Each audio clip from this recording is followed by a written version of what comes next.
Hey there, I'm excited for our 7 a.m. Wednesday morning workout together. We're gonna go over etiquette, form, and proper usage of the kettlebells.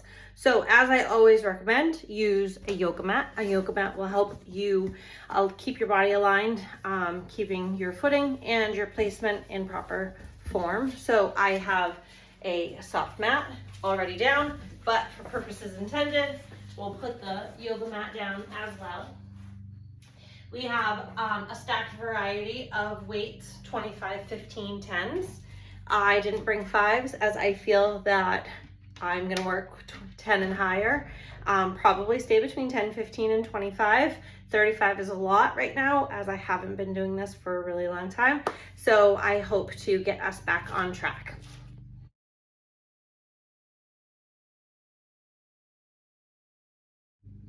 We start this sequence with a ladder, 4, 8, 10, 12, and then from 12 we go down 10, 8, 4. The first week or the first round will simply be 25 kettlebell swings to warm up, the ladder work, 25 swings to cool down. You'll rotate through the workout 2 times. Again, breaking up 25 double-handed kettlebell swings in the beginning and 25 extra kettlebell swings at the end. The first exercise that we're going to practice is a double-handed swing. For this, I'm going to grab a 25, which would be considered my heavy. We're going to start on the mat, both toes facing forward, just shoulder width apart. The kettlebell will always sit softly in between our bodies. Lining up with our pelvis is where our hands should go, a soft bend of the elbows, thumbs together, and pinkies out. Bending the knees softly, our pelvis goes backwards. I'm going to turn sideways so that you can see that. So it is aligned and it's straight down. My spine is neutral.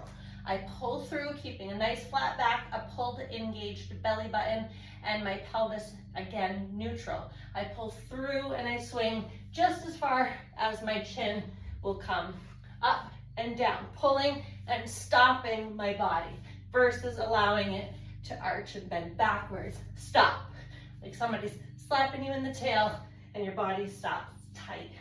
Inhaling here, exhaling here, using it as momentum as you pull through.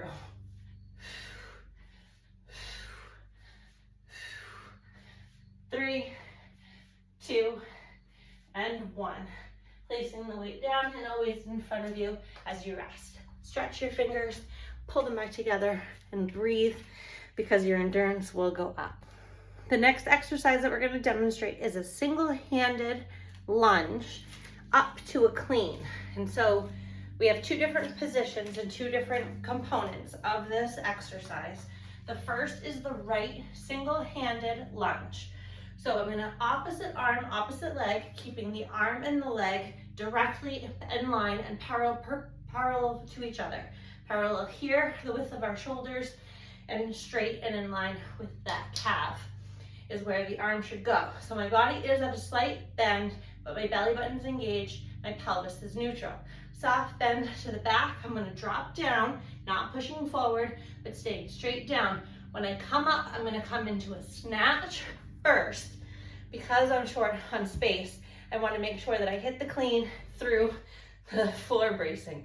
So when I come back down, I'm stepping behind, straight down, 1, 2, 3, snatch to the shoulder, press for the clean. Down through, 1, 2, 3, pull and press. So a clean would have us going straight up. This worries me only because of the height, so we modify it to a clean, to a snatch, and then the press. Whew. Inhale, exhale as I press up. Inhale, exhale as I press up. Remembering the elbow stays in the body, the arm and the weight reposition, and you're pressing straight up in line with the ear. 2 more. Down low. Inhale, up tall. Awesome. Single-handed lunges and presses. We'll go the opposite side. We'll keep that rotation going. So again, opposite arm, opposite leg. I'm always going to start with my upper body in line first. Bend the knee, hip width apart, Belly button engaged, pelvis neutral. 1, 2, 3, snatch it. 1, 2, 3, ensure. A full press at the top. Down low in line. 1, 2, 3, from the belly button, up top. Down low, up. Elbow into the rib cage, belly button to the spine. And again, I just feel nervous going all the way up to a clean, knowing that I'm short on space here or more. Whew. That one's a little shorter. 3, the arms are the most important. The leg will follow. 3, 2, and 1. Now, for our workout sequence, you'll run through with your right arm, you'll come back through with your left arm. Purpose is intended, we stayed balanced. We're going back to a 25 for this one. It's really important that you are able to be aware of where and how you are releasing and then catching the kettlebell. So awareness and a sharp eye is going to be really important for catch and release that we're going to do here. It is a single-handed kettlebell swap. So we are going to use the heavy. In my case, again, a 25. A 15 is awesome for this because you'll still feel like the strength that you need to get up, but you will be able to comfortably allow the weight to not fall. So when we start in the center with the single-handed, thumb and pinky, weights distributed to the 3 middle fingers. We're staying directly in line with the pelvis, coming down and through. Belly button to spine, pelvis is neutral, nice neutral spine. Down through, I'm gonna swing it so I kick it back from the hips. I wanna get momentum. Turn and rotate the kettlebell while it's in the air so that the opposite hand can come on top. Up top, up top, up top.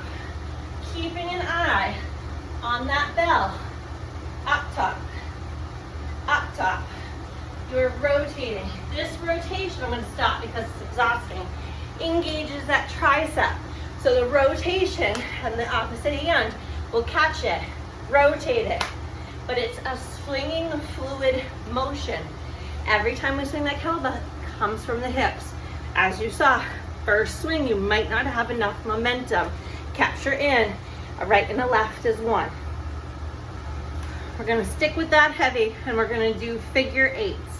Figure 8s are fun, a right and a left is 1. So we go into a plie position, heels on the mat, toes off. Again, that kettlebell will start directly in the center, knees in line with the ankles, making sure you have the width. As you're gonna drop down, pull the pelvis forward so that you're coming down and in.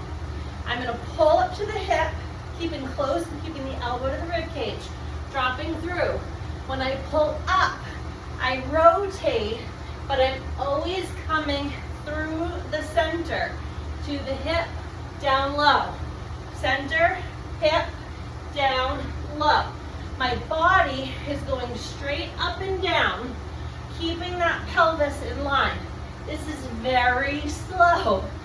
As you move through, you're gonna drop down and up, down and up. Remember, a 1 and a 1 is a 1. Have fun.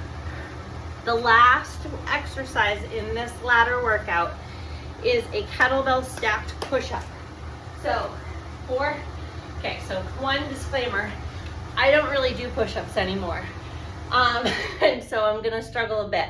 If you're in the same scenario that I am, start on your knees and allow your body to get and gain the strength it needs in both its core and your back to support the push-up properly. If you're just not there yet, stay in quadruped or tabletop, so your knees are under your hips and your arms are underneath your shoulders. To do the same thing. A kettlebell push-up, I can see you down here, has the 25 kettlebell, the heavy, down and in through the front. We're gonna grip, putting the thumbs into the horns. I don't know if you can see this. There you go, maybe there. So my thumbs sit into the horns and my hands, my fingers surround the actual ball. My arms stay right underneath those shoulders and the little elbow holes will face forward. My body comes out long, like a push-up. I'm gonna go down, keeping the elbows in and exhaling. If you say, Kelly, you crazy bitch. Yes, this is true, but same thing from the knees. Elbows in, hit the position and exhale when you feel the contraction happening. I'm a big supporter of a child's pose, so come back and in if you need the rest between. You just slow, it is a big breath. Inhaling before, exhaling all the way down and through. Yes? And so if you're like, nope, my wrists aren't gonna take it, then do your push-up from the floor, making sure the bell comes down to the breastbone or the sternum. If you're like, nope, you're gonna try to hold plank down from your elbows in low plank. Again, the goal here is to be in the safest form that you can be, using the kettlebell for all of its greatness. Bring that bell right to the breast and you'll be good to go.